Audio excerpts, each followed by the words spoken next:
नमस्कार, मैं हूँ अर्चना और आप देख रहे हैं खबर किसान की। आज हम ये वीडियो लाए हैं किसान भाइयों के लिए, तुलसी की खेती करके भी मुनाफ़ा कमा सकते हैं। तो हमारे साथ मौजूद हैं तेजवीर जी, जो आपको बताएँगे कि तुलसी की खेती कब की जाती है और कितने महीनों में ये तुलसी तैयार हो जाती है माला। जी नमस्कार, मैं तेजवीर सिंह। और जैसा कि आप जानते हैं कि आज का युग जो है सनातन की ओर अग्रसर है।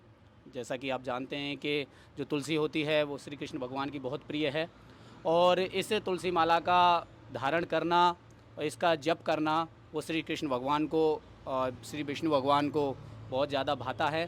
तो इसीलिए आजकल हम लोगों को तुलसी की फसल करके, तुलसी माला बना करके इस तुलसी की माला के काम को आगे बहुत ले जाना है।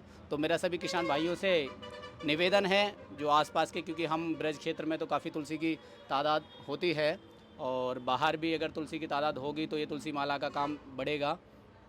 तो तुलसी आज मैं आपको बताऊंगा कि कैसे तुलसी की फसल की जाती है, कब इसकी बुवाई होती है, कब इसकी कटाई होगी, कैसे इसको कहाँ पे सप्लाई किया जाएगा, इस बारे में मैं आपको बताने जा रहा हूँ। जैसा कि आप जानते हैं कि गेहूं की फसल के बाद जब खेत खाली होते हैं तो आपका मार्च अप्रैल में, यानी कि इन्हीं दिनों में लगभग इसकी पहले पौध बनेगी। तुलसी का बीज जो आप देख सकते हैं कि एक तुलसी का बीज है, ये रामा तुलसी का बीज है। इस तुलसी के बीज को हम उसमें डालते हैं, खेत में डालते हैं, खेत को कमा करके डालते हैं। फिर उसके बाद 2-3 महीने के बाद लगभग 45 दिन में ये तुलसी की पौध तैयार हो जाती है। तुलसी की पौध तैयार होने के बाद हम उसे 1 फुट स्क्वायर में, 1 फुट स्क्वायर के लेवल पर हम इसको पूरा बीघा में लगा सकते हैं। इसके बाद इसके जो नराई गुदाई होगी, यानी कि 2 या 3 नराव आप इसमें दे सकते हैं। उसके बाद धीरे धीरे पानी भी इसमें ज़्यादा नहीं रखना है आपको, पानी लगभग लिमिट का रखना है, जिससे कि इसमें इसको गला, मतलब जिसे हम कह सकते हैं कि गलावा ना पड़े, यानी कि पानी जो है वो नमी नमी रहना चाहिए, ना कि इसमें पानी की ज़्यादा ज़रूरत होती है। बरसात में इसके पानी की ज़रूरत नहीं पड़ती है। फिर उसके बाद हम अक्टूबर नवंबर यानी कि दिवाली के आसपास हम इसको जड़ से उखाड़ते हैं, ना कि हम इसको कटाई करते हैं, हम इसको जड़ से उखाड़ते हैं, यानी कि पूरा जड़ से नीचे से उखाड़ेंगे। और उसके बाद इसको हम 2 दिन खेत में ही सूखने देते हैं।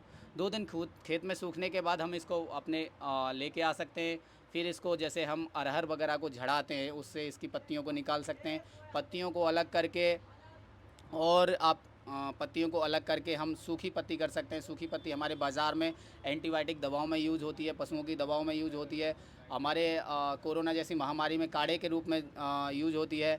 हम चाय में भी इसका सेवन कर सकते हैं। ये वही तुलसी होती है जो हमारे घरों में पूजा के काम आती है।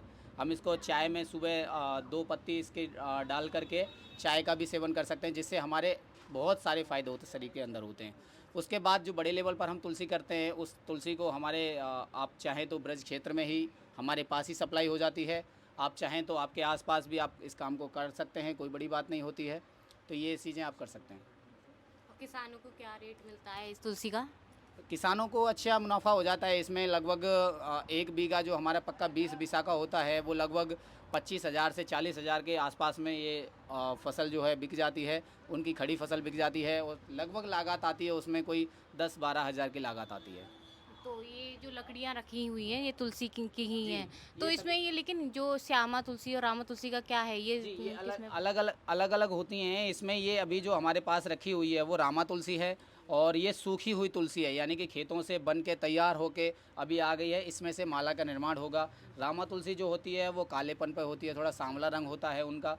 तो ये तो इस सिर्फ टाइप की। तुलसियाँ 2 ही प्रकार की होती हैं? जी, तुलसियाँ 5 प्रकार की होती हैं, लेकिन मुझे जितना पता है, दो एक रामा तुलसी होती है, एक श्यामा तुलसी होती है, जिनका हम उपयोग ज़्यादा करते हैं अपने जीवन में। इन्हीं का महत्व होता है। बाकी एक वन तुलसी होती है, 2 तुलसी और होती हैं जिनके बारे में मुझे ज़्यादा अभी नाम नहीं पता है, और इनके औषधि गुण होते हैं।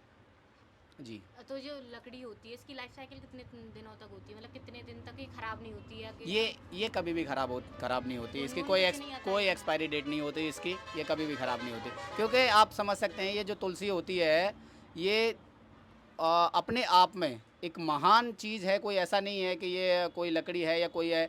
ये तुलसी है, कृष्ण की प्रिय चीज़ है। इसको हम धारण करते हैं या हम इससे जप करते हैं तो हम पुण्य के भागीदार बनते हैं। इसीलिए हम इसका प्रयोग करते हैं, ना कि हम इसको कोई व्यापार के लेवल पर, या और नहीं करना ही चाहिए।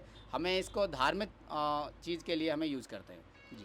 तो हमारे चैनल के माध्यम से आप किसान भाइयों को क्या संदेश देना चाहोगे? मैं सभी किसान भाइयों से कहना चाहूँगा कि आप जितना हो सके तुलसी की फसल करें, जिससे कि आपको भी मुनाफा हो और ये जो काम है वो आगे बढ़े, देश के लेवल पर जाए और हमारे देश की जो पहचान है, जो आस्था है, उसमें हमारा देश अग्रसर हो।